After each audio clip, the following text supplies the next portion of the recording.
Bonsoir à toutes et à tous. Ce que je vais vous raconter ce soir est arrivé il y a longtemps, dans un monde où la foi et le désir ne faisaient pas bon ménage. C'est l'histoire d'un jeune prêtre, d'une femme trop belle pour être vraie, et d'un amour si intense qu'il a défié la mort elle-même. Une illusion, une damnation, ou simplement l'amour sous une forme interdite. Installez-vous, écoutez. Et ne détournez pas les yeux si un jour vous croisez une beauté qui semble vous regarder depuis l'au-delà. Voici la morte amoureuse. Maintenant, le silence se fait. L'histoire commence. Vous me demandez, frère, si j'ai aimé. Oui.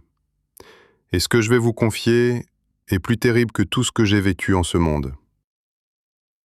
J'ai aujourd'hui 66 ans, et pourtant, j'ose à peine remuer la cendre de ce souvenir. Ce sont des événements si étranges, si déroutants, que parfois moi-même je doute qu'ils me soient réellement arrivés. Pendant plus de 3 ans, j'ai vécu une double vie. Le jour, j'étais un humble prêtre de campagne, chaste, pieux, recueilli. Mais la nuit, dès que mes paupières se fermaient, je devenais un autre homme, un seigneur mondain, libertin, buvant, blasphémant, courant les fêtes et les femmes. Et lorsque le jour se levait, j'avais l'impression de m'éveiller d'un rêve infernal ou d'entrer dans un autre. Était-ce un songe? Une damnation? Je ne sais plus. Mais je me souviens d'elle, Clarimonde. Oui, j'ai aimé comme peu d'hommes ont aimé.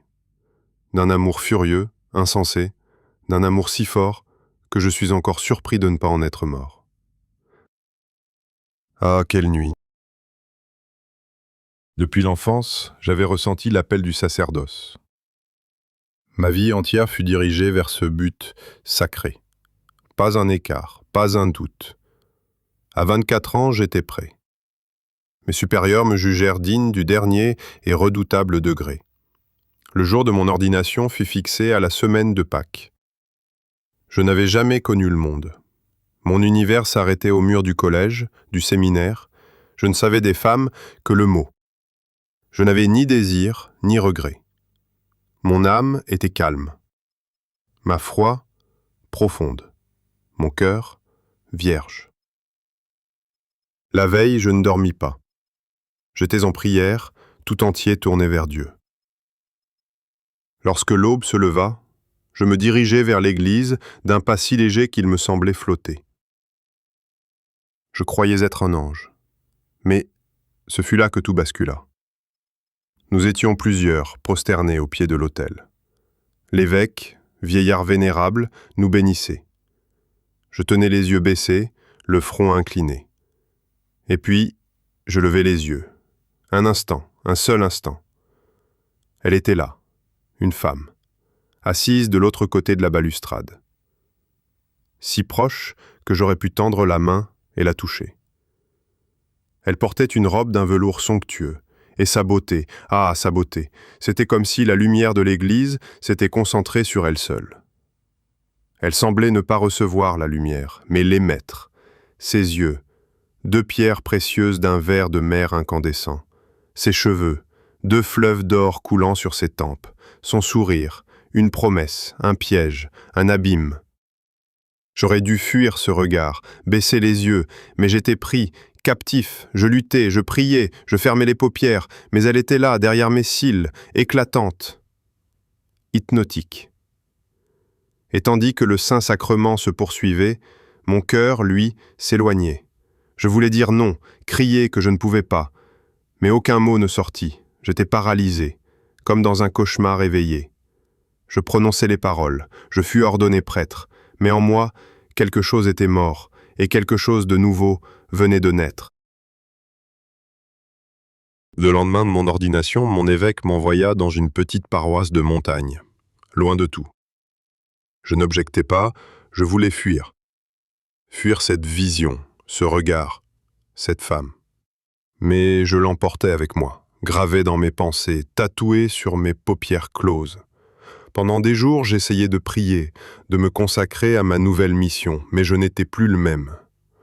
Le monde me semblait vide, Mes sermons sonnaient creux, et chaque nuit, je la revoyais, Clarimonde.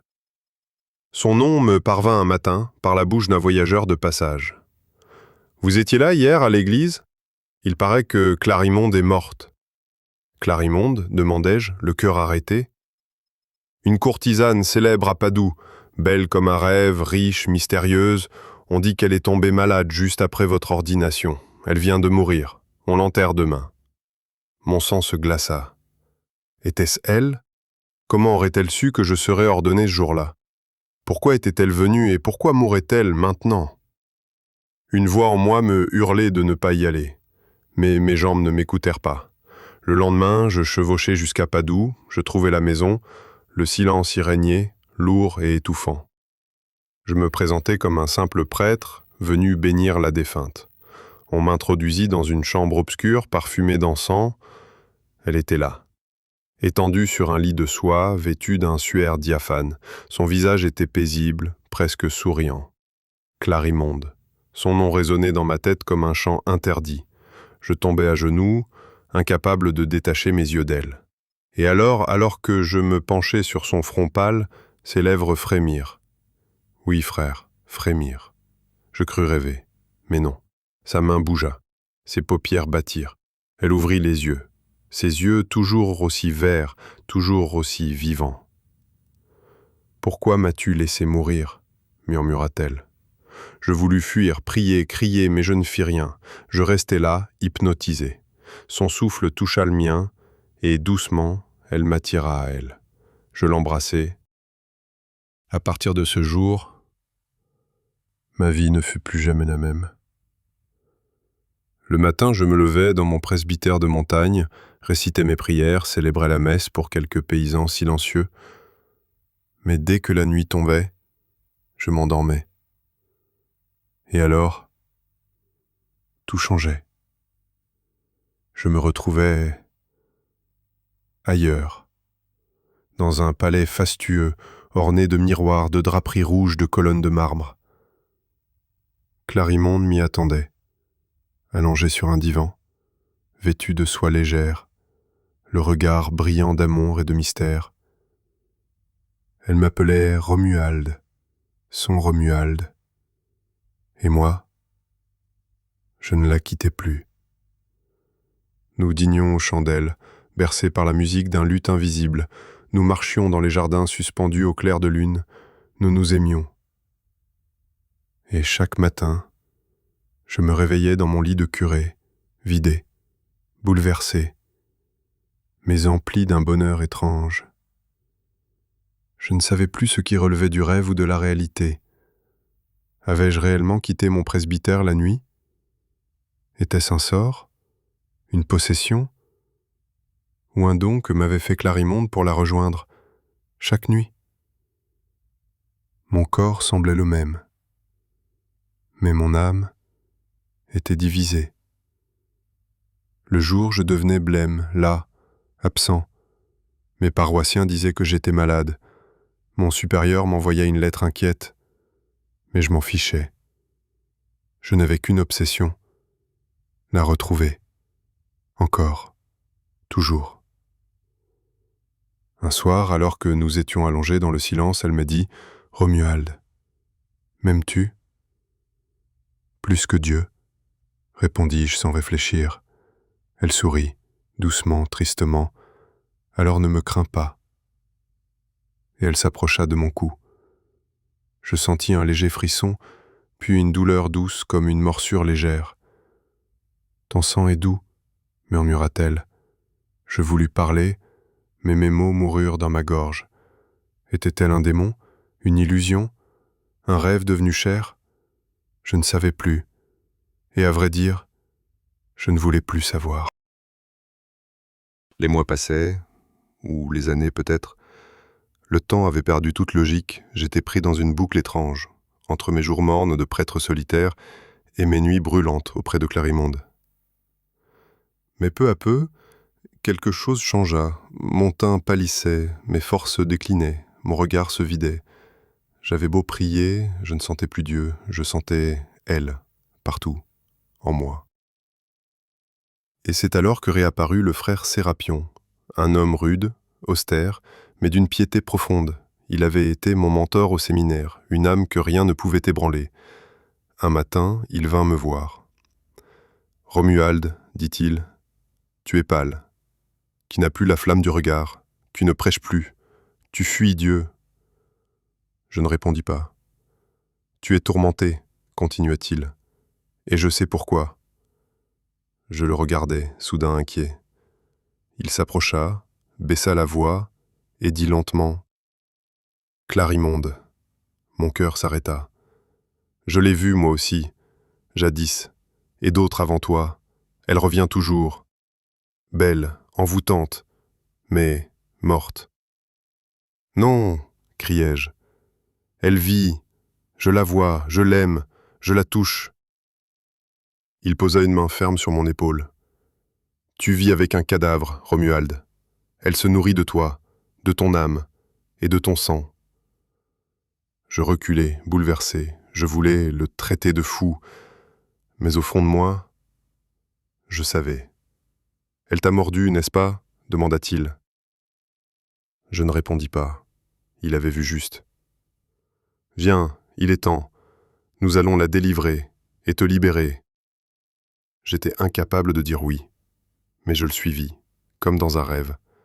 Nous quittâmes le village à l'aube, traversâmes les plaines humides et arrivâmes devant un mausolée de marbre blanc au cœur d'un vieux cimetière. C'était là, la tombe de Clarimonde. La tombe était simple, blanche, sans croix, gravée d'un seul nom, Clarimonde. Le ciel était lourd ce matin-là. Le vent glissait entre les cyprès avec un sifflement étrange, comme si le cimetière retenait son souffle. Frère Sérapion avait apporté une pioche. Il priait à voix basse, d'un ton ferme, tandis que je restais là, immobile, le cœur tordu de peur et d'amour. Je ne voulais pas la voir ainsi, froide, morte. Et pourtant, je savais qu'il fallait aller au bout. Nous creusâmes. Le bois du cercueil apparut, puis s'ouvrit. Et là, elle était là, allongée, magnifique, comme endormie. Son visage était rosé, ses lèvres encore humides, aucune trace de décomposition. On aurait cru qu'elle allait se lever, sourire, me dire mon nom. « Tu vois ?» dit Sérapion. « Elle ne se décompose pas. C'est là le signe des damnés. » Il sortit une fiole d'eau bénite et un crucifix. Il tremblait à peine. « Recule !»« Non !» criai-je, la saisissant par le bras. « Tu ne peux pas, elle vit encore. » Mais à cet instant, ses paupières frémirent. Une larme perla au coin de son œil. Et je compris. Trop tard. Elle me regardait. Pas avec haine, ni avec peur, avec tristesse. Comme une amante trahie. « Pardonne-moi », murmurai-je. Alors Sérapion jeta l'eau bénite sur elle, et dans un cri muet, son corps se flétrit, se dessécha, se recroquevilla, jusqu'à n'être plus qu'une statue de cire, fondue dans la lumière du matin. Il referma le cercueil, et je tombai à genoux. Tout était fini. Depuis ce jour, je n'ai plus jamais rêvé. Je célèbre la messe, je marche parmi les vivants, mais mon cœur est resté là, dans cette tombe, à ses côtés. Clarimonde, tu étais peut-être un démon, mais tu m'as aimé, et moi, je t'aimerai toujours. Les années ont passé. Je suis vieux désormais. Mon visage est ridé, mes mains tremblent, mais dans mon cœur, une seule image ne vieillit jamais. Clarimonde. Je n'ai plus jamais ressenti ni désir, ni passion. Le monde me semble terne, vidé de ses couleurs. Même Dieu me paraît lointain, comme si, dans le pacte de mon salut, j'avais sacrifié plus que mon âme. Parfois, la nuit, je tends l'oreille, et il me semble entendre son pas léger dans le couloir, sa robe glisser sur le marbre, sa voix, douce, m'appeler « Romuald !» Mais ce n'est que le vent. Il ne me reste qu'un souvenir, plus vivant que ma foi, celui d'un baiser, donné à une morte. Un baiser plus brûlant que 1000 sermons. Je suis prêtre, et je l'ai aimé. Si cette histoire vous a touché, abonnez-vous à Studio Immersif pour découvrir chaque semaine un nouveau récit où les mots prennent vie. Merci d'avoir écouté. Et souvenez-vous, certaines passions ne meurent jamais.